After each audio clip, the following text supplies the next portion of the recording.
Bonjour, c'est Dominique pour un nouveau tutoriel vidéo. On va voir comment installer PDF Exchange Viewer sous Windows 10. Donc, je vais sur ma machine virtuelle sous Windows 10. Je lance le navigateur web Firefox.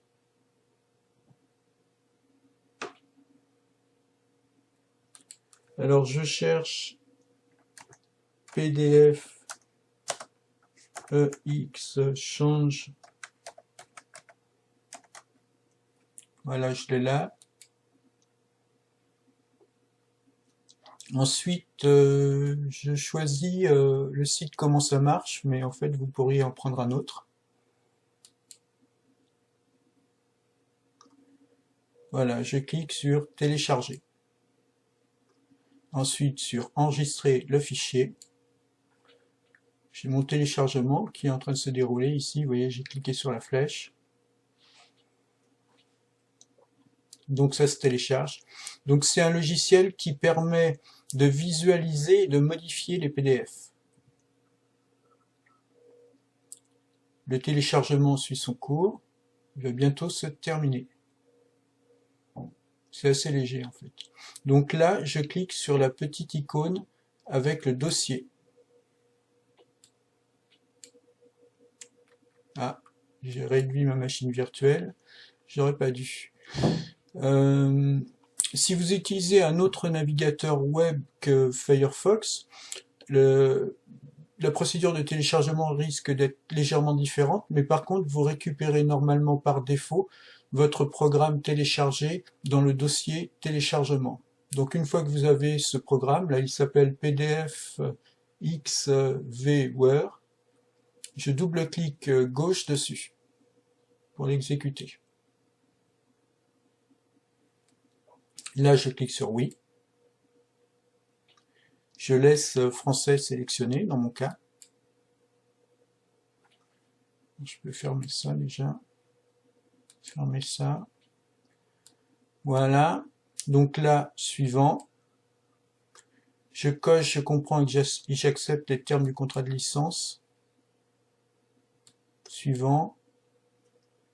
Là, il me précise le dossier où il va enregistrer l'application. Suivant. Alors ensuite, il y a des options qu'on peut cocher ou décocher. Vous voyez, si vous voulez faire des tests. Si vous voulez être sûr que tout fonctionne, vous pouvez tout laisser cocher. Voilà, donc là, c'est le chemin d'accès. Ensuite, il y a encore des options qu'on peut cocher ou décocher, mais bon, créer une icône sur le bureau, ça peut être utile.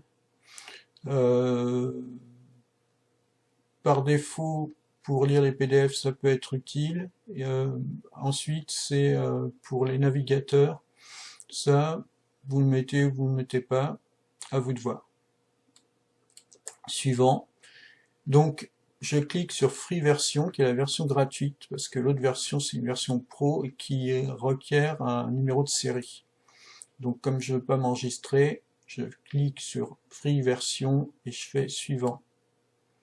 Là, je fais Installer.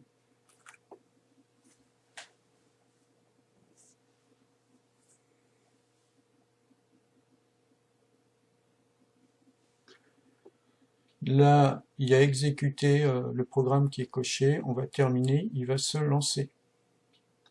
Il me propose d'utiliser cette application comme visionneuse par PDF par défaut. Je fais oui.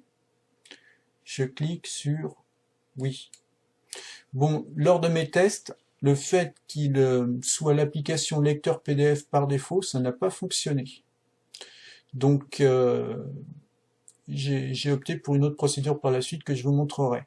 Bon, ce qu'on va voir maintenant, c'est dans Affichage, vous avez barre d'outils et vous devez avoir coché la barre d'outils commentaires et annotations, ce qui va vous permettre de modifier les PDF. Donc si j'ouvre un PDF, fichier, ouvrir, donc j'en ai un, voilà. Alors si par exemple je veux surligner, j'ai ma barre d'outils qui est là, j'ai l'outil surligneur, on va essayer. et ça a bien surligné. Donc il y a plein de petits outils à tester. Ça, je peux pas tout vous détailler dans une vidéo, donc je vous laisse tester par vous-même. Vous pouvez aussi rajouter du texte, enfin plein de choses. Il y a des formes géométriques, enfin voilà. Par contre, quand vous modifiez votre fichier, si vous voulez le conserver modifié, pensez à faire fichier et enregistrer ou enregistrer souvent. Voilà, donc je vais fermer l'application. Donc je n'ai pas enregistré les modifications dans mon cas. Alors maintenant, on va voir le problème d'association entre les fichiers .pdf et cette application. C'est-à-dire que je vais dans la zone de recherche de Windows 10 et je tape association. Là, j'ai choisir une application par défaut pour chaque type de fichier. Je clique dessus. Alors, il fait une petite recherche.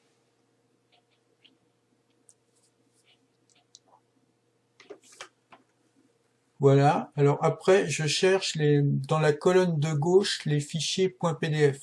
Donc je cherche .pdf. Alors c'est pas ordre alphabétique.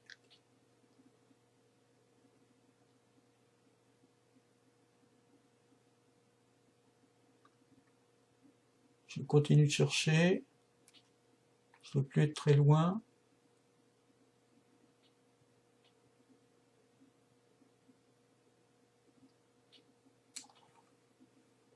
Voilà, donc là j'ai .pdf et je vois que c'est associé à Microsoft Edge, qui est le navigateur web de Microsoft. Donc je clique sur Microsoft Edge en face de .pdf. Je choisis PDF Exchange Viewer. Et voilà, mon association est faite. C'est-à-dire que si je ferme cette fenêtre, si je double-clique sur un fichier PDF, il ouvre automatiquement avec le programme que je viens d'installer. Voilà. Voilà ce que je voulais vous montrer pour le moment. Je vous souhaite une bonne journée. Je vais arrêter cette vidéo.